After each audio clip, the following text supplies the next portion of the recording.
வணக்கம். இது தமிழ் டைலாக் 2.0. ஃபைனலாக எதிர்பார்த்துட்டு இருந்த ரெண்டு பர்ஃபார்மன்ஸ் இன்னைக்கு போட்டாங்க.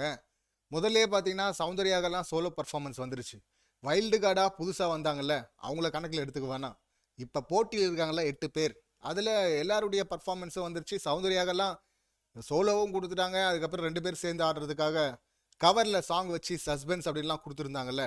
அதில் தான் தீபக் சாச்சனா இந்த டான்ஸ்லாம் கூட பார்த்தோம்ல. ஸோ அந்த மாதிரியெல்லாம் நிறையா வந்துருச்சு. எங்கே முத்துடைய பர்ஃபார்மன்ஸ் எங்கே ஜாக்லின் பர்ஃபார்மன்ஸ் ஏன் அப்படி பண்ணுறாங்க, திட்டமிட்டு பழி வாங்குறாங்க சேனல் அப்படின்லாம் வந்து நிறைய பேர் கோவமாக பதிவெல்லாம் போட்டுக்கிட்டு இருந்தாங்க. ஆனால் இல்லை, இதுக்குள்ளே ஒரு மெசேஜும் இருக்குது. இன்னைக்கு வந்துருச்சு. ஃபஸ்ட்டு இந்த பர்ஃபார்மன்ஸ் எப்படி இருந்துன்னு பார்ப்போம். ஜாக்லின் சுவாசினி ஹாசினி கேரக்டர் தான் பண்ணுறாங்க. சுவாசினி இல்லை சுவாசினி அப்படின்னு கொடுத்துருக்குறாங்க. நல்லா அந்த கேரக்டரும் நல்லா பண்ணியிருந்தாங்க நினச்சதை விட. இப்போ டான்ஸ் பார்த்தீங்கன்னா நிஜமாவே சூப்பரானாங்க, க்யூட்டாக இருந்தது. அதுலேயும் கீழெல்லாம் இறங்கி வந்து அதில் சுற்றி ஆடினது. அதுக்கப்புறம் நடுவில் வழக்கம் போல் எல்லாருக்கும் ஹெல்ப் பண்ணுற மாதிரி விஷால் வந்து ஹெல்ப் பண்ணிருந்தார். இப்போ விஷாலும் கூட சேர்ந்து ஒரு சின்ன பர்ஃபார்மன்ஸ், அது 2 பேர் ஜெயம் ரவியும் ஹாசினியும் சேர்ந்து டான்ஸ் ஆடுற மாதிரியான ஒரு சீக்வன்ஸ் அது நல்லா பண்ணாங்க. அது ஃபுல் ரிஹர்சல் பண்ணல, பட் எவ்வளோ பண்ண முடியுமோ அதை நல்லா பண்ணாங்க நீட்டாக.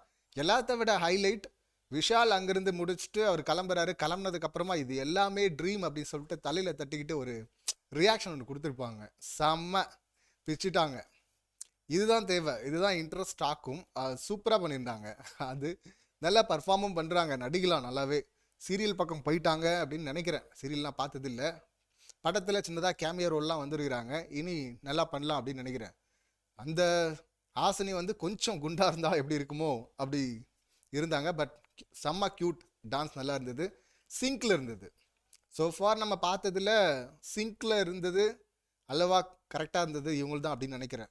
அடுத்து ஃபைனலாக முத்துக்குமரன் ப்ரொஃபஸர்து. முத்துக்குமரன் ஆல் ஏரியா அவர் கில்லி தான். டான்ஸில் வந்து நல்லா பண்ணுறாருங்க, நினச்சதை விட சூப்பராக பண்ணார். நிறைய இம்ப்ரவைஸ் பண்ணுறது இருக்குல்ல, குட்டி குட்டியான விஷயங்கள் இன்ட்ரெஸ்ட் ஆக்குறது இருக்குல்ல, அது எல்லாமே சூப்பராக பண்ணார். ஸ்டெப்ஸ் கூட நல்லா வருது. என்னென்னா ஒரு ஸ்டெப் 2 இன்னொன்று டிரான்சிஷன் இருக்குல்ல, அதில் தான் கொஞ்சம் லைட்டாக திணறாரு. மற்றபடி அதெல்லாம் தெரியாமல் எல்லாரையும் சிரிச்சுட்டே பார்க்குற மாதிரி ஒன்று பண்ணிட்டாரு சூப்பராக.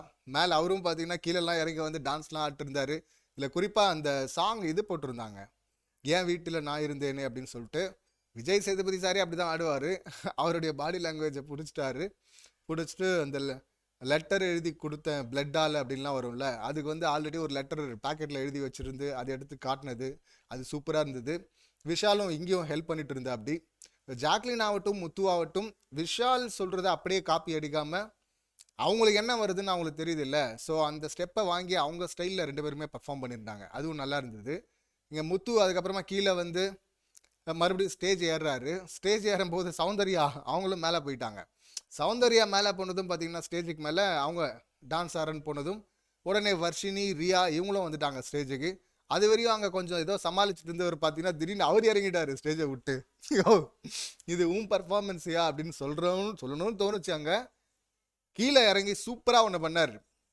இவர் இந்த பக்கம் இவருக்கு சப்போர்ட்டாக வந்தவங்கலாம் ஸ்டேஜ் மேலே இருக்கிறாங்க. இவர் கீழே வந்து அவங்கள பார்த்த மாதிரி நின்றுட்டு இவர் 2 ஸ்டெப்பை போட அதை பார்த்து அவங்க ஆட இவர் வந்து அங்கே டான்ஸ் மாஸ்டர் ஆகிட்டாரு. அதுவும் நல்லா இருந்தது. அதுக்கப்புறம் நடுவில் ஒரு கொடை எடுத்து வச்சுக்கிட்டு அந்த ப்ராப்பர்ட்டி யூஸ் பண்ணுது அப்படின்னு சொல்லிட்டு ஃபுல்லாகவே செம்ம என்கேஜிங்காக எனர்ஜி குறையாமல் ட்ராப் ஆகாமல் சிறப்பாக பண்ணியிருந்தாரு.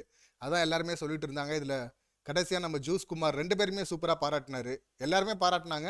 ஜூஸ் குமார் வந்து முத்துக்குமருக்கு சொன்னது வந்து ரொம்ப கரெக்ட். உங்கள் எக்ஸ்ப்ரெஷன் எனர்ஜி ரொம்ப சூப்பராக இருந்தது, நீ நடிகண்டா அப்படின்லாம் வேற சொல்லிட்டு இருந்தா. அப்படி எஸ், அது இங்கே மட்டுமே இல்லை, நடுவில் அந்த பஞ்சாயத்துலாம் வந்தது இல்லை, ஜாக்லின் சௌந்தர்யா அந்த பஞ்சாயத்துலேயும் ஹோஸ்ட் விஜேஎஸ் அவருடைய ரோல் தானே இவர் பண்ணுறாரு. ஸோ அந்த ரோல்குள்ளவே இருந்து அந்த மாடுலேஷன்லேயே, ஆனால் இவர் எப்படி பேசுவாரோ, என்ன பாயிண்டெல்லாம் பேசுவாரோ அதையும் சிறப்பாக பேசியிருந்தார். அதெல்லாம் என்னன்னு சொல்லிட்டு அப்புறமா பார்ப்போம். இப்போ இதில் வந்து க்ளூ என்ன, ஒரு மெசேஜ் இருக்குன்னு சொல்லியிருந்தோம்ல. ஸோ எப்போவுமே என்ன பண்ணுவோன்னா ஃபினாலே வீக்கில் இந்த வீடியோ ஒன்று பண்ணுவாங்கள்ல ஒரு கண்டஸ்டண்ட்டுக்கும் டாப் 5க்கு. ஸோ அந்த டாப் 5 6 வச்சுட்டு பண்ணுவாங்களான்னு தெரியல. அந்த வீடியோ வரும்ல, அந்த வீடியோ மொமெண்ட்ல யாருது லாஸ்ட்ல வருது அப்படின்னு சொல்லிட்டு பார்ப்போம். லாஸ்ட் யாருது, அதுக்கு முன்னாடி யாருது அப்படின்னு சொல்லிட்டு அதில் ஓப்பனாகவே சொல்லிருவாங்க இவங்க தான் லீட் பண்ணுறாங்க அப்படின்னு சொல்லிட்டு. ஸோ அப்படி தான் இப்போ வந்து ரொம்ப கோவமாக நிறைய பேர் ஆரம்பத்தில் பதிவு போட்டிருந்தாங்கல்ல, இவங்க 2 பேரை வந்து மறைக்கிறாங்க. இப்போ இந்த பர்ஃபார்மன்ஸை பார்த்துட்டு தான் ஓட்டு போடணுமா நான் இவங்க 2 பேருக்கும்? வேணா மற்றவங்களுக்காவது வந்து அது தேவைப்படலாம். இப்போ இப்படி கேம் தான் ஆடல, அட்லீஸ்ட் இதுவாவது நல்லா பண்ணுறாங்களே, இப்போ பவித்ரா மாதிரி ஆளுக்கு வந்து தேவைப்படலாம். அதனால அது முதல்ல போட்டாங்க. அருணுக்கும் தேவைப்படலாம், ஏன்னா டேஞ்சர் ஜோனில் இருக்கிறதுனால. நான் இவங்களுக்கு தேவையில்லைல்ல, டாப்பில் இருக்கிறவங்க இத்தனை 3 மாதமாக பார்த்துட்டோம் அவங்க ப்ளே எப்படி இருக்கும் அப்படின்னு சொல்லிட்டு. இந்த டான்ஸை பார்த்துட்டா ஓட்டு போட போகிறாங்க. ஸோ அதனால தான் என்னவோ தெரில. இன்னொன்று சேவ் த பெஸ்ட் ஃபார் லாஸ்ட்னுவாங்களே, அந்த மாதிரி 2 பெஸ்ட்டு டாப் 2 இவங்க தான் அப்படின்னு சொல்லிட்டு சொல்லாமல் சொன்ன மாதிரி இருந்தது. டிக்ளேர் பண்ண மாதிரி தான் எனக்கு தோணுது. அதனால தான் இந்த 2 பேர் தான் லாஸ்ட்டில் வச்சுருக்கிறாங்க. லாஸ்ட் இதுக்கப்புறம் தர்ஷாலாம் வந்தாங்களேன்னா நான் ஏற்கனவே சொன்னோம்ல, இவங்க தான் கண்டெஸ்டன்ட், ஒரிஜினல் கண்டெஸ்டன்ட். அவங்கெல்லாம் வைல்டு கார்டாக வந்திருக்கிறாங்க. ஸோ அவங்கள கணக்கில் எடுத்துக்க தேவையில்லை. அப்படி பார்க்கும்போது இன்னைக்கு லாஸ்ட்டாக இவங்க 2 பேர் பர்ஃபார்மன்ஸை போட்டதுனால, அதுவும் ஜாக்லின் ஃபஸ்ட்டு, அடுத்து முத்துக்குமரன் வந்ததுனால runner Jacqueline, winner Muthukumaran. Already இவங்க 2 பேர் பேசியிருந்தாங்கல்ல, முத்துக்குமரனை போயிட்டு சும்மா சும்மா நோண்டிக்கிட்டே இருந்தாங்க ஒரு 2-3 நாளாக ஜாக்லின். அவரும் அதை நோட் பண்ணிட்டாரு. அப்போது ஒரு இடத்துல கண்டுபிடிச்சிட்டாருன்னதுக்கப்புறம் ஒன்று சொன்னாங்க, உண்மையை சொல்லிட்டாங்க. முத்து, நான் ஒன்று பண்ணிகிட்டு இருக்கிறேன், அது உனக்கு புரியுதான்னு தெரில, நான் நினைக்கிறது கரெக்டானு எனக்கு தெரில, இது உன்னை டேமேஜ் பண்ணுதான்னு எனக்கு தெரில அப்படின்லாம் சொல்லியிருப்பாங்க.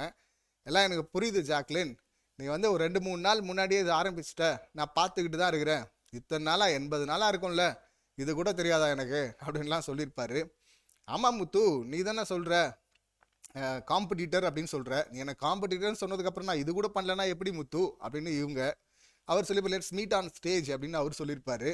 ஸோ இது முன்னாடியே இந்த அஜித் இந்த அர்ஜுன் ஒன்று பண்ணுவாங்கல்ல, கிட்டத்தட்ட அந்த மாதிரி இருந்தது அது. ஆனால் விக்ரம் வேதா எடிட்லாம் போட்டிருந்தாங்க, லைட்டாக அது கூட சொல்லலாம் அப்படின்னு நினைக்கிறேன். ஸோ அப்படி தான் இருந்தது. இந்த 2 பேர் தான் ஸ்டேஜில் வரப்போகிறாங்க அப்படிங்கிறதுக்கு ஏற்ற மாதிரி என்ன மூவை எடுத்தது வந்து ஜாக்லின் தான். அந்த மூவ் பார்க்கலாம், ஆனால் நீ ட்ரை பண்ண ஜாக்லின், நீ பண்ணிட்டு தான் இருக்கிற, நான் 3 நாளாக பார்த்துட்டு தான் இருக்கிறேன். ஆனால் அது அவ்வளோ ஈஸி கிடையாது, அவ்வளோ ஈஸியாக நீ முடிச்சுன்னா அப்புறம் முத்துக்குமரனுக்கு என்ன மரியாதை அப்படின்லாம் அவர் சொல்லியிருப்பாரு. ஸோ அங்கே வந்து ராணவ் இருந்துட்டு சூப்பரா அப்படின்லாம் ராணவ் குறுக்க அங்கேருந்து கிராஸ் ஆவார். ராணவ் அவர் ஆர் அப்படின்ற லெட்டரில் பேர் வர்றதுனாலே நான் அடிச்சிருவேன் அப்படின்லாம் அவர் நின்றுட்டு இருந்தார்ல. ஸோ அது குறுக்க வந்த கௌஷிக் மாதிரி அங்கே எங்கே சுற்றிட்டு இருந்தார். அவரே இந்த கான்வர்சேஷன்லாம் பார்த்துட்டு டேய் சூப்பரா அப்படின்லாம் சொல்லிட்டு அப்போ போனால் அப்படி. ஸோ அப்படி பார்க்கும்போது வின்னர் ரன்னருக்கான கான்வர்சேஷன் முன்னாடியே அவங்க பேசியிருப்பாங்க. இப்போ இந்த பர்ஃபார்மன்ஸ் இப்படி எடுத்து வந்து நிப்பாட்டும் போது, ஓ அப்போ ஜாக்லின் தான் ரன்னர், முத்து வின்னரா அப்படிங்கிற அந்த கேள்வி நமக்கு வருது. கேள்வி என்ன, அவங்க டிக்ளேர் பண்ணிட்டாங்க அப்படியாங்க, அப்போ அவங்க பிளான் பண்ணபடி 2 பேரும் ஸ்டேஜில் நிற்க போகிறாங்களா? நின்னா செம மாசாக இருக்கும்ல.